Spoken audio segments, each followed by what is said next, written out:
In this transaction, we will have a look at investing money for a fixed deposit.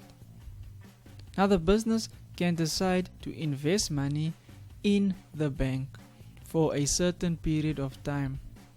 But during this time, the business may not make any withdrawals. And after the period is over or after the investment is matured, the bank or the financial institution pays back the business, but also with interest. So for this example, we will go back 1 year to 2018 and the month is January. So on the 1st of January 2018, bank transfer of 40,000 to CAD Finance for a fixed deposit at an interest rate of 10% per annum. So this again will involve our cash book, and the bank transfer will signal that we would need to enter the amount in the bank column. So the two accounts we can identify is bank and CAD Finance fixed deposit.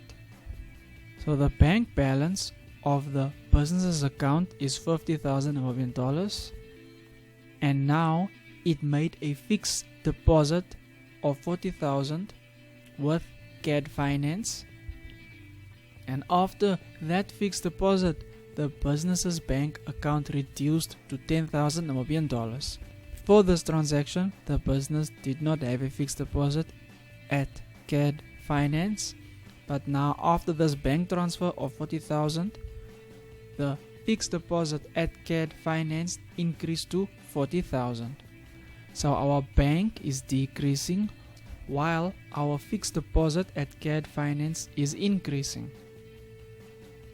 Now if we were to classify, bank again is an asset, and since our asset decreased, we will enter that on the credit side. And then the second account is fixed deposit, which is an investment, which is also an asset, and this increased, so we would enter that on the debit side. Now let's go and complete this transaction. So we would have to open the fixed deposit CAD Finance account, and just like the loan, we need to enter the name of the financial institution. So now we would credit our cash book with $40,000, and this will come in the bank column. And since we are entering this in the credit side of the cash book, it means that we are paying money out.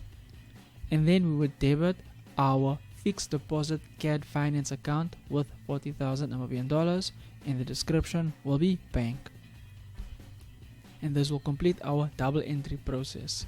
Again, note, please remember to include the financial institution where the fixed deposit was made, because the business might also have fixed deposits at other institutions. And the last thing to take note is the recording of the interest. Just like in the loan, at the beginning of the transaction, we will not record any interest, because at the beginning the business is only depositing its money into the bank. Interest will only be recorded upon maturity of the fixed deposit.